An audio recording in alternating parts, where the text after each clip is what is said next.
16 वर्षों के पश्चात ब्रह्मांड में ग्रहों की ऐसी स्थितियां बन रही हैं, ग्रहों का महासंगम बन रहा है जो समस्त राशियों को प्रभावित भी करने वाला है। कुछ लाभान्वित करने वाले योग बन रहे हैं जो विशेष रूप से समस्त राशियों को बड़े लाभ दे सकते हैं। जय श्री गणेश, नमस्कार।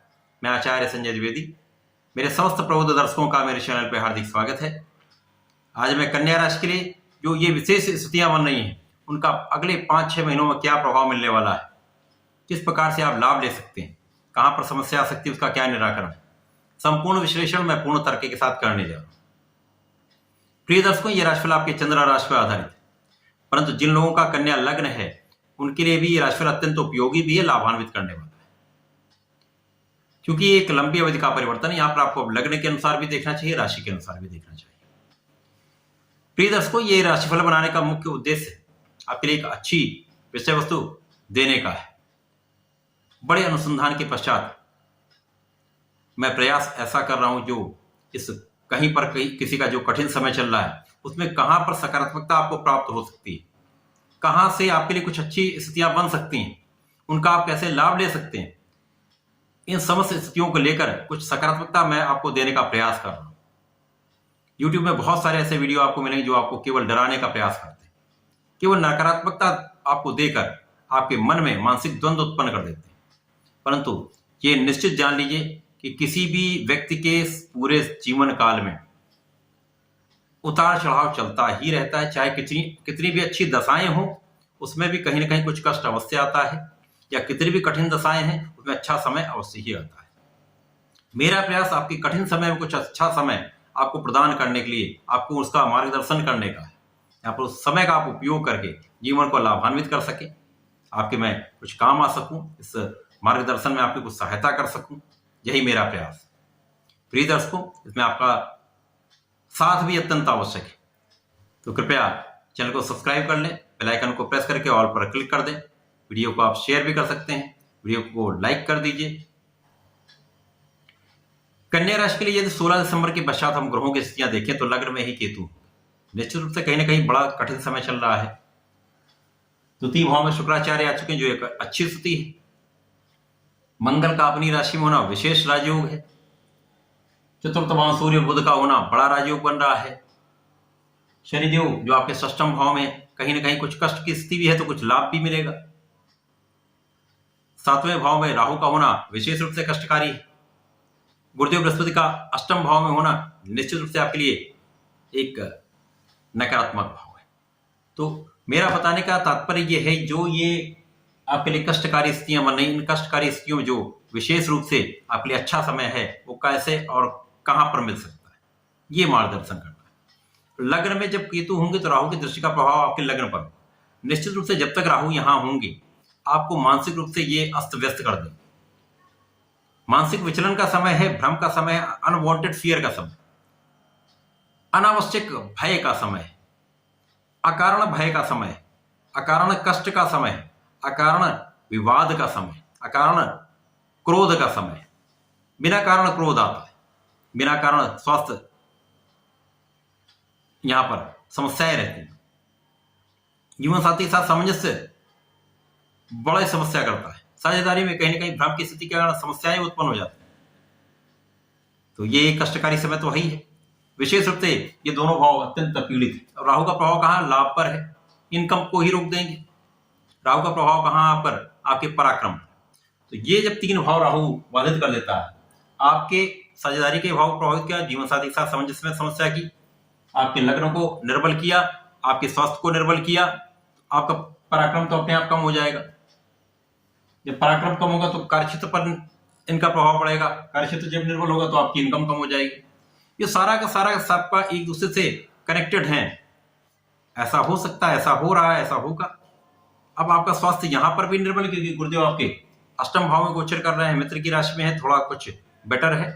परंतु ये पेट के रोग तो आपको नियमित रूप से कष्टकारी है, नियमित रूप से निरंतर कष्ट बना रहता है। हाँ, यहां पर एक अच्छाई है, आपकी आयु की रक्षा होगी, आयु में कोई समस्या नहीं होगी, परंतु कष्ट जब रहता तो बहुत सारी चीजें आपकी बाधित हो जाती। अब यदि हम यहां पर देखें, अवलोकन करें, तो कन्या राशि के लिए कुछ बढ़िया स्थितियां बन रही। ग्रहों का ऐसा परिवर्तन हुआ जो आपके लिए विशेष लाभकारी है। तो इन कष्ट की स्थितियों में यदि कुछ बड़े अच्छे परिवर्तन होते हैं तो कुछ समय के लिए ही सही उनका हम लाभ ले सकते हैं। द्वितीय भाव में शुक्राचार्य जो धन भाव के स्वामी होकर मालव्य योग में यहाँ पर विराजमान होंगे, जो पंच महापुरुष राजयोग, धन बड़ा लाभ मिल सकता है। अब गुरुदेव की दृष्टि का प्रभाव धन के भाव को अत्यंत प्रबल कर देंगे, तो ये धन का भाव अत्यंत श्रेष्ठ लाभ देगा। परिवार का सहयोग मिलेगा, वाणी भी आपकी अत्यंत मधुर हो जाएगी, साथ ही साथ परिवार में वृद्धि का योग। पारिवारिक संपत्ति से भी आपको लाभ मिल सकता है, कहीं न कहीं से आपके लिए धन की व्यवस्था हो रही। शुक्राचार्य मालव्य योग में होकर विशेष रूप से धनदायी स्थिति बना रहे। अब यहां पर भाग्य के भी स्वामी हैं। भाग्य के स्वामी का जब अच्छी स्थिति में होना होता है तो ये विशेष रूप से भाग्य का साथ मिल जाता है। अब कहां से धन मिलेगा? भाग्य का साथ मिल जाएगा तो आपको धन की प्राप्ति हो जाएगी, क्योंकि बाकी स्थितियां तो निर्बल है। तो यहाँ पर भाग्य संपूर्ण साथ आपको धन देने की स्थिति बना रहा है। उसके पश्चात यदि देखें तो मंगल का रोचक योग में पराक्रम के भाव में होना, पराक्रमेश का पराक्रम के भाव में होना विशेष रूप से लाभकारी है। तो यहाँ पर स्वास्थ्य कितना भी आपका निर्बल हो, आप परिश्रम करते रहेंगे, आप अपना पूर्ण प्रयास करते रहेंगे।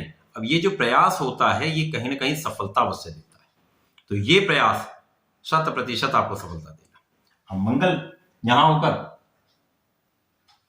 सिस्टम को देखेंगे तो जो लोग लोन लेना चाहते हैं, लोन तो वैसे भी आपका बढ़ रहा है, लोन बहुत मत बढ़ाएं, कष्टकारी हो सकता है, परंतु जो लोग अपने व्यापार के लिए या किसी विशेष कार्य के लोन लेना चाहते हैं उनका प्रयास सार्थक हो जाए।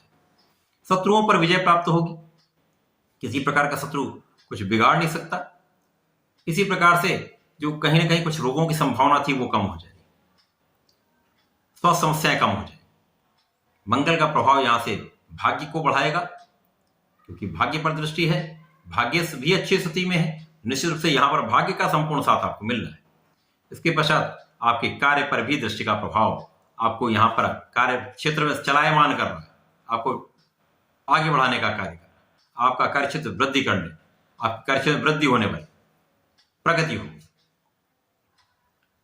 गुरु का प्रभाव कहीं ना कहीं से व्यय में वृद्धि करने वाले की स्वास्थ्य समस्याएं वृद्धि होगी, परंतु धन का लाभ मिलेगा, कुछ धन का यहां पर लाभ होता रहेगा। शनि, शुक्र और गुरु का प्रभाव ये इस धन को मल्टीप्लाई कर दें, कुछ विशेष रूप से वृद्धि कर दें। साथ ही साथ यहाँ पर सुख साधनों को होते हुए भी इस समय में आप बहुत उसका उपयोग नहीं कर पाएंगे। सुख साधन बढ़ने का योग है, निश्चित रूप से इस समय कुछ ऐसी व्यवस्था बनेगी जहां पर आपके कुछ सुख साधन बढ़ सकते हैं, या आपके घर का योग बन सकता है, वाहन का योग बन सकता है, इसमें तो वृद्धि हो सकती है, परंतु आप सुखों के होते हुए भी सुखों का उपभोग नहीं कर पाएंगे। शनि का प्रभाव आपको बचाने वाला है, रक्षा करने वाला है। इसी के साथ साथ शनि का प्रभाव आपको कहीं ना कहीं से आपको कार्यक्षेत्र में लगाए रखने का है। आपके कार्यक्षेत्र में आप लगे रहिए, आप लगे रहेंगे तो कहीं ना कुछ ना कुछ आपको व्यवस्था होती रहे, आपको लाभ मिलता रहे। विशेष रूप से ये एक अच्छी स्थिति है, निर्बल नहीं है। शनिदेव भी अच्छी स्थिति में, शश नामक राजयोग है परंतु निर्बल है, परंतु शनि का जो कार्यकत्व वो संपूर्ण आपको प्राप्त होगा। अब जो वर्तमान स्थिति बुधादित्य योग आपके चतुर्थ भाव में विशेष रूप से लाभकारी है। दृष्टि का प्रभाव आपके कर्म के स्वामी होकर साथ में होंगे, वक्रीय अवस्था में होंगे, उसके पश्चात मार्गीय होंगे। तो ये प्रबल रूप से बुधादित्य योग आपके कर्म क्षेत्र को तो तीव्रता से बढ़ा देगा। किसी भी कारण से, लोगों के सहयोग से, माता पिता के आशीर्वाद से, ये उच्चाधिकारियों को संपूर्ण सहयोग आपको मिल जाएगा, जनता का पूर्ण सहयोग आपको मिल जाएगा। तो कार्यक्षेत्र में आपकी वृद्धि हो जाएगी, कार्यक्षेत्र में आप सफल हो जाए, क्योंकि आप प्रयास भी कर रहे हैं, परिश्रम भी आप कर रहे हैं, भाग्य का साथ भी मिल रहा है, कार्यक्षेत्र में आप सफल हो। जब शुक्राचार्य यहां पर तृतीय भाव में आएंगे तो भाग्य पर दृष्टि जाएगी, तो यहां पर भाग्य तो निरंतर आपका साथ देता रहेगा। लगभग 2-3 माह शुक्राचार्य का प्रभाव जो रहेगा आपके भाग्य को बढ़ाने वाला है। मंगल सूर्य के साथ आ जाएंगे तो महापराक्रमी योग बन जाए। अब यहाँ पर पराक्रम आपका दुगना तिगुना बढ़ जाएगा, क्योंकि यहाँ पर सूर्य के साथ बल मिल जाएगा, शासन सत्ता का संपूर्ण सहयोग मिल जाएगा, क्षमता में वृद्धि हो जाएगी, आपका स्वास्थ्य भी अच्छा हो जाएगा। अब यहाँ इसका प्रभाव आपके कार्यक्षेत्र को तीव्रता से आगे बढ़ाने वाला होगा। संपूर्ण सफलता के साथ धन का लाभ, सुखों का उपार्जन, ऐश्वर्य वैभव वृद्धि निश्चित हो जाएगी। इसी प्रकार से आगे की स्थितियां देखें तो सूर्य बुध का परिवर्तन आपके पंचम भाव में होगा। यहाँ पर केंद्र से त्रिकोण के भाव में आ जाएंगे, कुछ निर्बल अवस्था होंगे परंतु लाभ की वृद्धि करते रहेंगे। यहाँ पर सूर्य जब आपके षष्ठम भाव में आएंगे, बुध जब षष्ठम भाव में होंगे, निर्बलता तब आएगी। 1 माह यहां पर, 1 माह आपके अष्टम भाव, 2 माह आपके लिए निर्बलता का समय, इसके पश्चात आपका पूरा 5-6 माह का समय आपको विशेष लाभकारी। पंचम भाव में होगी, आपके लाभ की वृद्धि करेंगे। सप्तम भाव में आकर आपके कष्टों से आपको मुक्त करेंगे, समस्याओं से मुक्त करेंगे, रोगों से मुक्त करेंगे। साथ ही साथ भाग्य भाव में जब ये आएंगे तो निश्चित रूप से भाग्य की प्रबलता भी मिलेगी, आपके कार्यक्षेत्र में आपको सफलता भी मिलेगी। इसी प्रकार से शुक्र का परिवर्तन यहां तक भी कहीं किसी प्रकार का कष्टकारी नहीं, केवल अष्टम भाव में जब गुरु के साथ आएंगे, परंतु अपनी राशि को देखिए तो अचानक धन लाभ करा दे। तो शुक्राचार्य का परिवर्तन तो निरंतर आपके लिए सहयोगी, लाभकारी। मंगल का परिवर्तन षष्ठम भाव में आकर निर्बल होगा, अष्टम भाव में आकर निर्बल होगा, ये समस्या कर सकता है। यहां पर आपको अपने स्वास्थ्य का भी ध्यान रखना होगा, लोनिंग से बचना होगा, धन किसी को देने से बचना होगा, विवाद से बचना। विवाद करेंगे तो यहां पर किसी कानूनी समस्या में आप फंस सकते हैं, अनावश्यक आप व्यय में आ जाएंगे, व्यय आपका बढ़ जाएगा। तो जो ग्रहों की स्थितियां हैं, ग्रह स्थितियों को देखते हुए, इन समस्याओं को समझते हुए, उनका निराकरण करते हुए यदि आप आगे बढ़ेंगे तो निश्चित रूप से आप एक अच्छा धन लाभ भी प्राप्त कर सकते हैं, समस्याओं कष्टों से आप बच भी सकते हैं। ज्योतिष विज्ञान का यही तो कार्य है, आपको एक रास्ता देने का है, मार्ग दिखाने का है। इस महाविज्ञान के कारण आपको यदि रास्ता मिल जाता है, आपको अपने लक्ष्य को देखने का ज्ञान हो जाता है, अपने लक्ष्य को देखते उस रास्ते पे चल जाते हैं, तो कहीं ना कहीं से वो लक्ष्य आपको मिल ही जाएगा। कुछ देर हो सकती है, विलंब हो सकता है, लेकिन आप कष्टों से बच सकते हैं। उन कष्टों से बचते हुए आप अपने लक्ष्य को पा सकते हैं। इस विशेष समय में इस विशेष लाभ को अवश्य लें। श्री गणपति महाराज की शरण में रहकर नित्य संकनासन श्री गणेशोत्तम का पाठ कर लें अथवा श्रवण कर लें। ओम गंगणपतये नमः का नित्य जाप करें। यदि इस समय में प्रत्येक शनिवार को भगवान भोलेनाथ में जलार्चन करके काले तिल का अर्पण करते हैं, मंदार पुष्प का अर्पण करते हैं, तो स्वास्थ्य समस्याएं भी कम होंगी, कष्ट भी कम होंगे, लाभ की वृद्धि भी होगी, समस्याओं से मुक्ति पा जाएगी। तो ऐसा करके इसका लाभ लें। धन्यवाद, नमस्कार।